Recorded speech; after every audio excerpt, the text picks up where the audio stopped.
Welcome to the Op-Amp and Linear Integrated Circuits Laboratory session. In this session, we will be concentrating on the multi-sim simulation software, which is mainly useful in practical applications or analyzing the practical applications of Op-Amp related circuits. So we will be in this session, we will be dealing with the 555 timer IC, how this timer can be analyzed. In this particular session, we will be seeing into it. Design a stable multivibrator using 555 timer for a frequency of 1 kHz and duty cycle of 70% using the capacitance C1 as 0.1 microfarad. So in this case, for a stable multivibrator, the frequency F is given as 1.44 divided by R1 plus 2 times R2 into C, and it is given as 1 kilohertz, and duty cycle is R1 plus R2 divided by R1 plus 2R times of 100, since it is percentage.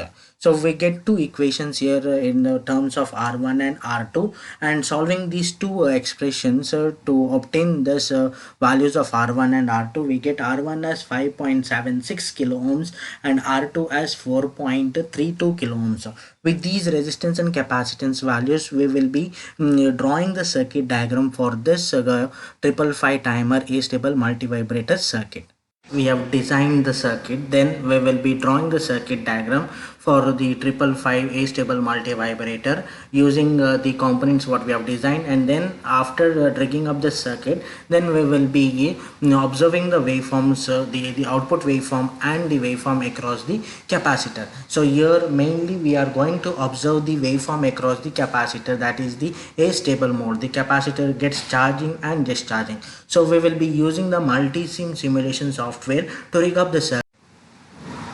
Once the circuit is designed, we will be drawing the circuit using this particular software tool, that is the multi-sim simulation software tool. So this is a National Instrument multi-sim simulation software tool, and when you open this multi-sim simulation tool, so this will be the window appearing on the screen. So there are different portions of this window. So this particular portion is called the design toolbox. This is the workspace where we will be drawing our circuit. There are different toolbars what are used. So this particular toolbar is nothing but it is called the component toolbar. So this is a simulation toolbar what we call, where we have run, simulation, pause and stop.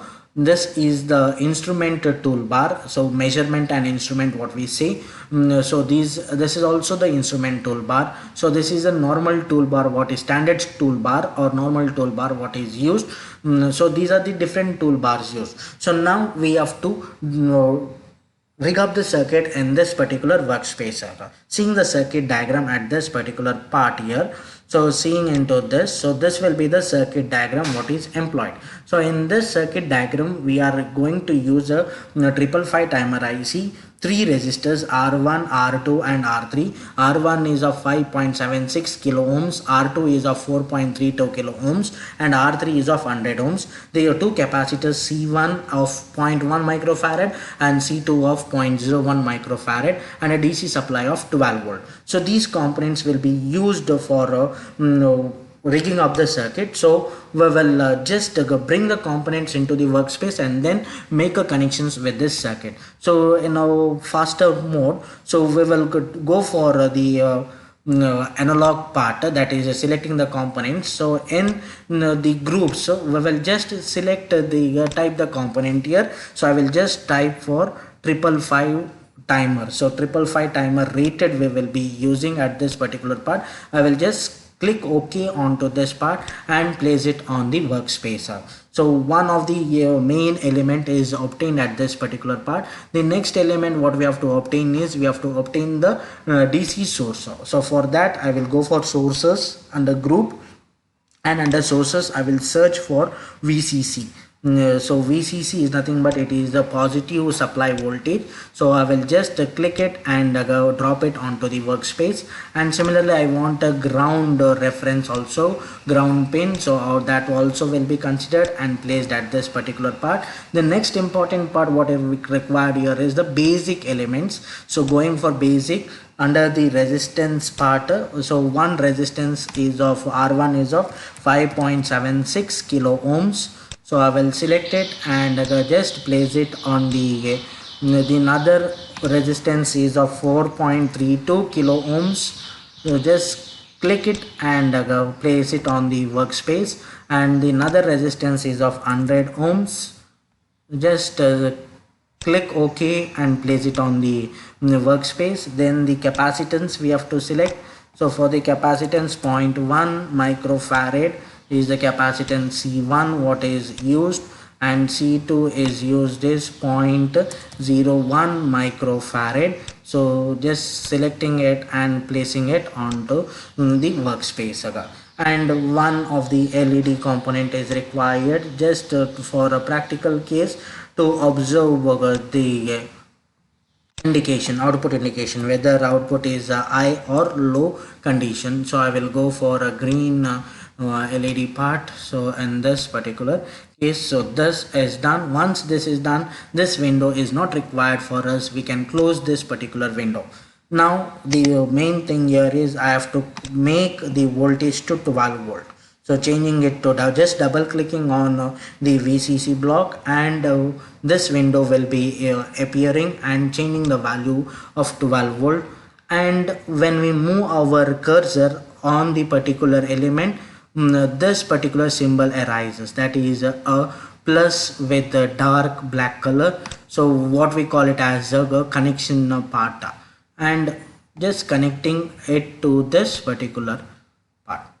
For this particular circuit, pin number 8 is VCC and reset is pin number 4. We are connecting it together, shorting pin number 8 and pin number 4. So to rotate this onto or make it vertical, so I will right click on that particular block, and you can see there rotate 90 degree. Just click that and connect it to this junction. R2, similarly R2 also is made vertical at this particular part.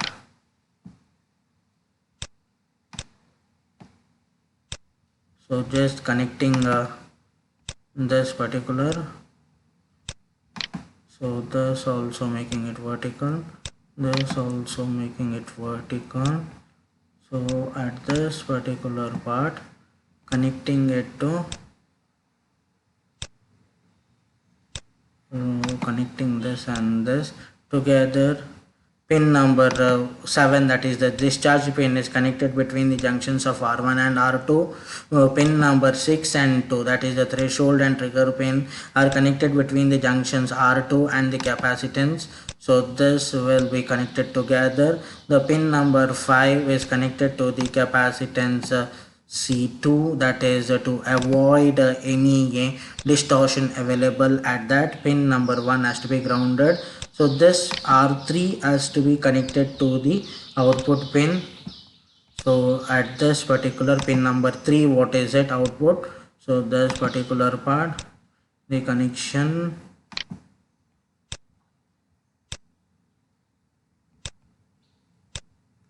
So just moving on to this, going to connect this particular part, this particular part.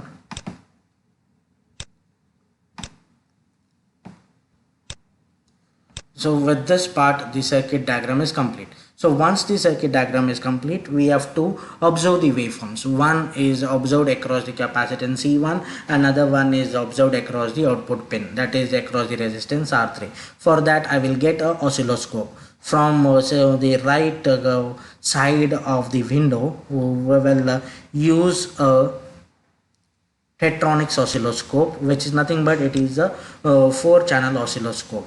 So there are 4 channels, channel 1, channel 2, channel 3 and channel 4. So I will take this channel 1, connected it to the output pin 1 end, and this ground is connected to this particular end, and channel 2 I will connect it across the capacitance C1. So with this, the circuit is complete. So now we have to simulate this circuit. So I will just double click on the oscilloscope and give power on to this particular part. So as I've told, it is 4 channel, this is a 4 channel. Once the circuit is complete, we will go for simulating this particular circuit. So I will go for run or F5 is the shortcut key what we are using. So run, I will press run, and the you can see here at this particular part the circuit is executing. So I will just give auto set to our oscilloscope so that both the channels waveforms are visible to us.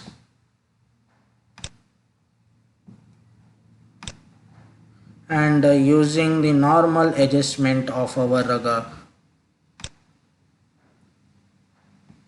oscilloscope, varying the position, and as we can see from this particular part, so the blue color waveform is the capacitor waveforms and the yellow one is the output waveform. So when the capacitor is going to charge, the output waveform will be on the high condition, and when the capacitor is discharging, the output waveform will be under the low waveform. So as we have seen in the theory part of the astable multivibrator, the similar application is received at this particular part. And as we have designed it for the 70%, the on time is more compared to the off time here. So the on time is 70%, off time is 30%. So duty cycle is the 30% what we 70% what we had considered for a frequency of 1 kilohertz. And as we can see at this particular part here, the channel 2, which is the capacitor voltage, peak to peak voltage is 4 volts, nearly peak to peak 4 volts voltage. And for channel 1, if I go,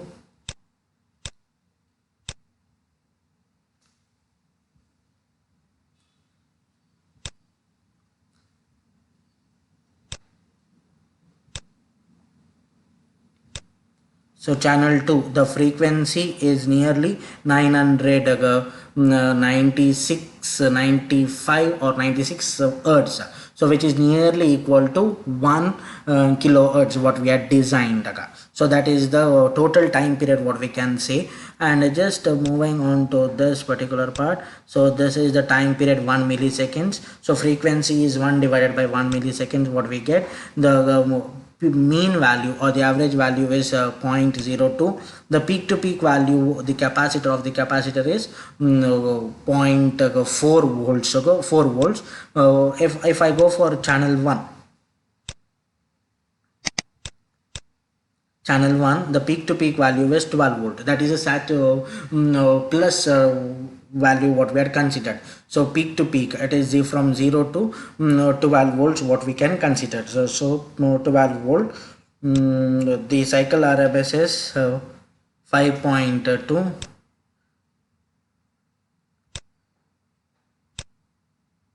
The rise time, the fall time, so the pulse width. So as we can see, the negative width is for 305 microseconds and positive is nearly for 700. So total of that microseconds what we are going to get. So this is how we execute a particular application using a multi-sim simulation software. So this software can be downloaded use for the trial version. This is a trial version what I am using here. So you can also take it and download for the trial version and try with different type of circuits. So thank you for watching this particular session.